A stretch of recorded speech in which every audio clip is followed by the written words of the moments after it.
Hello, good afternoon, and welcome to Nigeria Now on Echo Television International, where we discuss happenings in the country and then we look at how we can rub minds together. So please do remember to drop your comment as they are always valid on the show. I am Sela Elisha Tashom. I'm doing this program alongside Rachel Tanze. Good afternoon. Afternoon, Sally. All right, before we go into some of the matters we would love to discuss, just to give you some of the breaking news, where we're saying that Ngozi Okonjo-Iweala has been reappointed as the World Trade Organization Director General.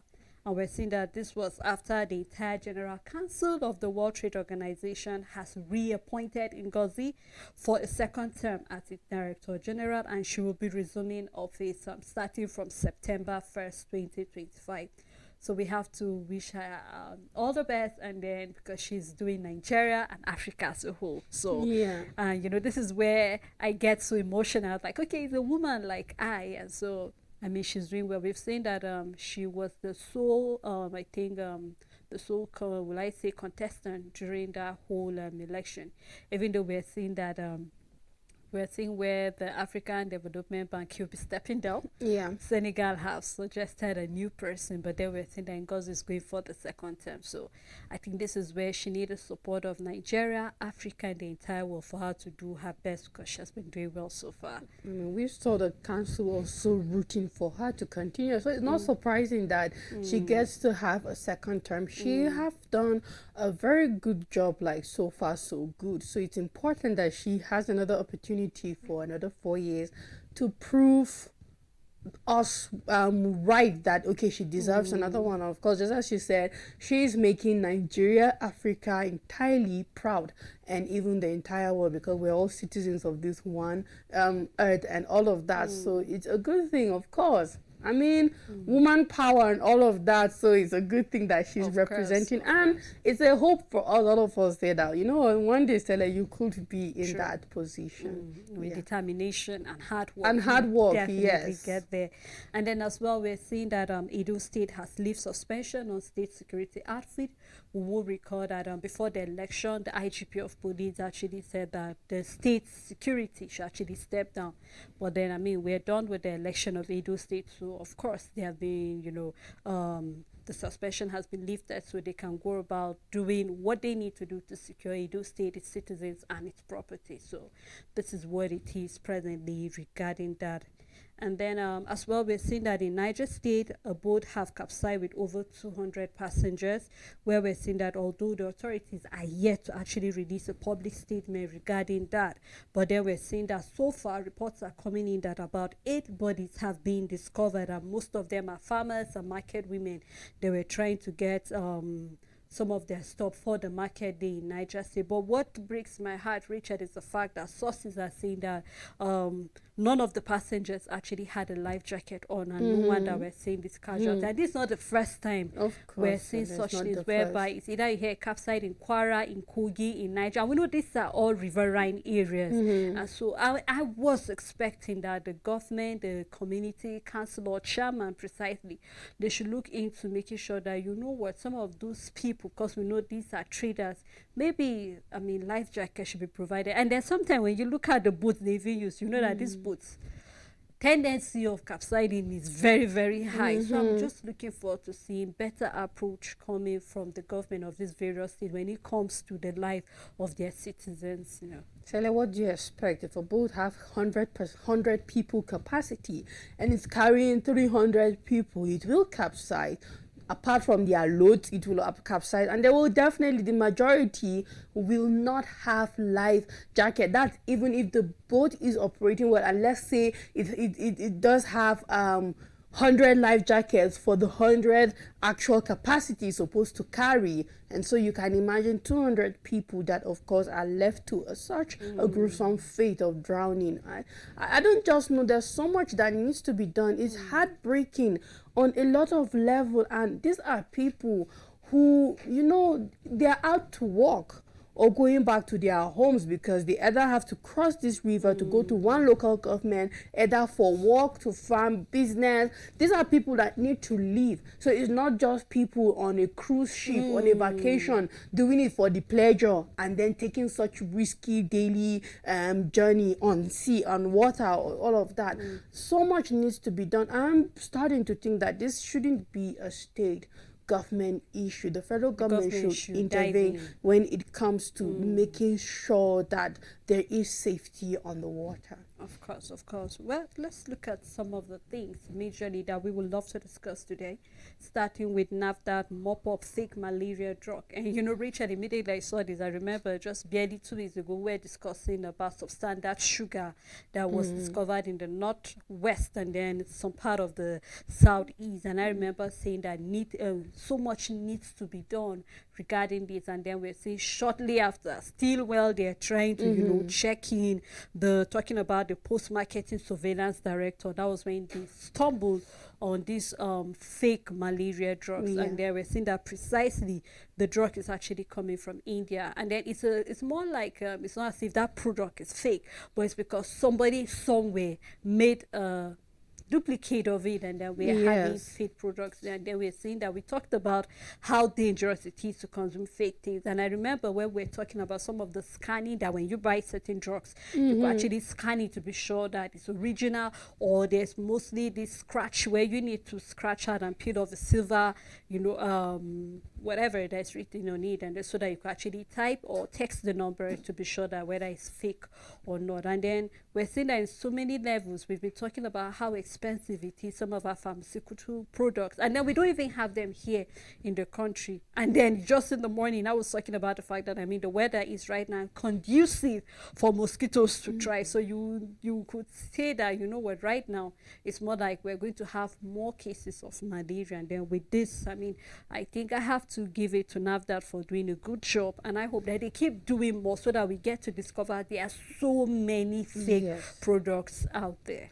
So like, even in countries with very tight borders, with control in importation and exportation, with strong policies, laws, rules and regulations surrounding drugs, pharmaceuticals, and all of that, even in countries like that, fake drugs always find their way to the market. Illicit drugs, we can name it whatsoever, substandard goods, in one way or another, whether in large quantity or in small quantity, always find its way to the market. And then talk more of Nigeria. Not that like NAFDAC is not trying well, or the standard organization of the country is not doing well, or the people in charge of importation, we're looking at the customs and all of that. Not like all of these agencies and bodies are not doing their job appropriately or well.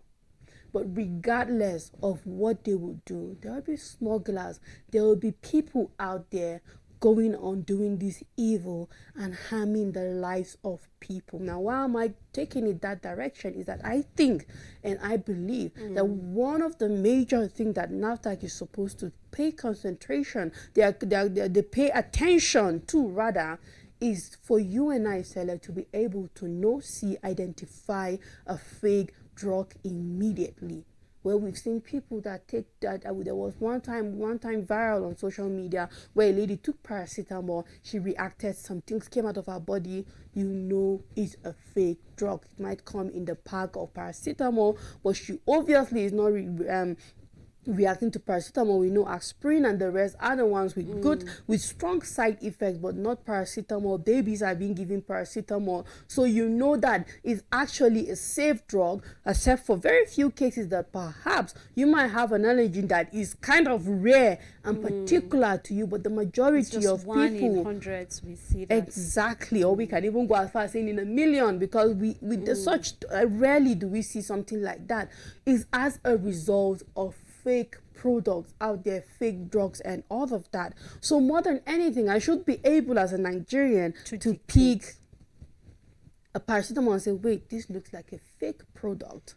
Because first of all, we should be able to know brands that are out there. Because just as you mentioned, you said this is an Indian company, for example, and a duplicate of their product is being done, and we have the fake one out there. So perhaps, do we even know the brands that bring and medicines into this country? And can we, regardless of what from the paracetamol come, is it Emzor, is it GSK, is it, name it, whatever, I'm just using this brand because they're the popular ones in the country. Regardless of the brand, can you be able to pick certain brand and say, wait, I need to cross check this because I have been able to come across and use this original product, but this one don't look like the normal one. Perhaps I should take a step forward and go. It's just like the same thing when you go to the bank, for example. You ask the banker, when you ask, this is a story, how do you know fake notes? And the answer is, we don't know fake notes, we know original ones. So automatically we're taught how to know an original note. So when you know an original one, when you see the fake one, you know it, not because you were taught the difference between the fake and the original, but because you know the original so well that when you see the fake one, you are able to tell it. I think, in my opinion, this should be where we are moving towards the fight against fake drugs or yes, in the market and all of that. Every other measure is important, but I think we've reached the point where individuals need to protect themselves, and I believe this is the number one way. Of course, I remember the day we were talking about the substandard sugar, and then off camera I was studying some of the examples I saw, and then I just couldn't help. When it's supposed to be Pepsi, you were seeing Pops here, that all of these all things those were, things, the likes of it. So that definitely all of these things were actually being duplicated here within the country somewhere, because for this malaria drug, it was actually found in the FCT, including Rivers State. So you could tell that possibly we never can tell how far these drugs have gone to. While we're talking, I remember just not too long, I consumed a particular painkiller, and then on a normal day I don't.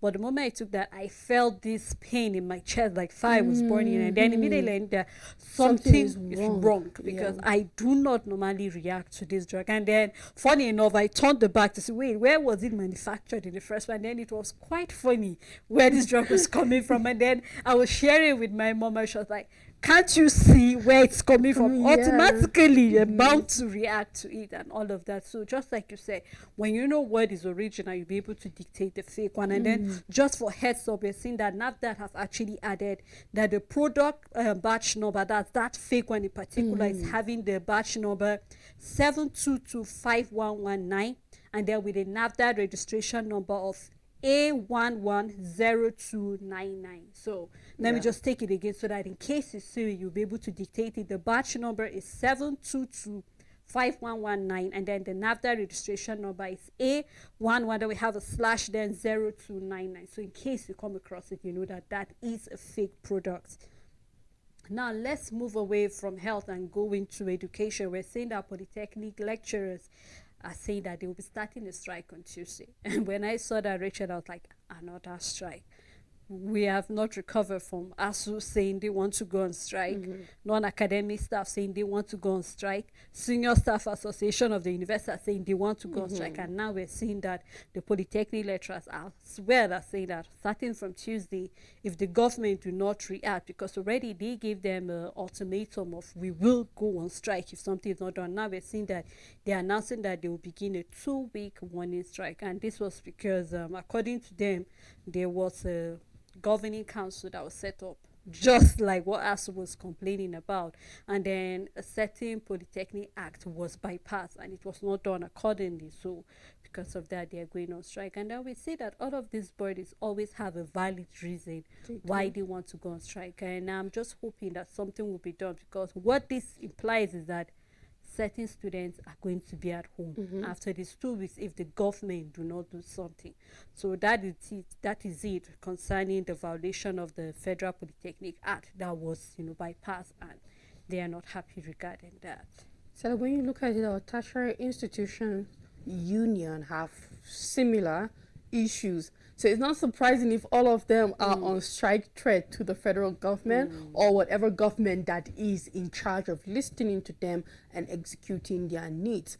And for ASUP here, we are seeing putting in a rector in a school that didn't follow their acts or their guideline and then setting funds. And now the question for me is that, of course, we've had ASU and every other union coming to say, okay, you know what, certain funds, certain benefits, certain monies are supposed to be released to us. We're not seeing it, agreements left, right, center. And for reasons such as funding, I always see it as a concrete and very genuine reason, because we know that education cannot thrive without proper funding. And whether we like it or not, our tertiary institutions are lagging behind when it comes to funding. So if ASU is saying, you know what, we need better pays, we need better facilities, we need this and that improvement left, right, center. If we're not seeing it, we are not performing to our capacities as lecturers. And when you have half-baked students out there, the system blames us. All of these things, but when it comes to ASUP, I want to ask the first one, not the latter of the funds, is that is putting in a rector in a university in Imo precisely not going according to your acts, your rules, your guidelines, or what is expected, enough reason for you to go. It looks like a problem. Yeah, maybe it's state issue. Exactly, Stella. It looks like this should be handled. This problem precisely should be handled by the state government. If it's a federal university, I mean polytechnic, it should be handled by the federal government in the office under education, in charge of polytechnics or tertiary institution, whatever department, Stella. This should be fixed. I don't think it should be brought under as a major, because it's the number one reason there. Among the 11 Among issues. the 11 is the number one reason there that is top of the list for the strike. And my question is, this particular reason that has made it to number one on that list, a concrete reason enough for a strike warning, or even to go into, because it's one polytechnic here.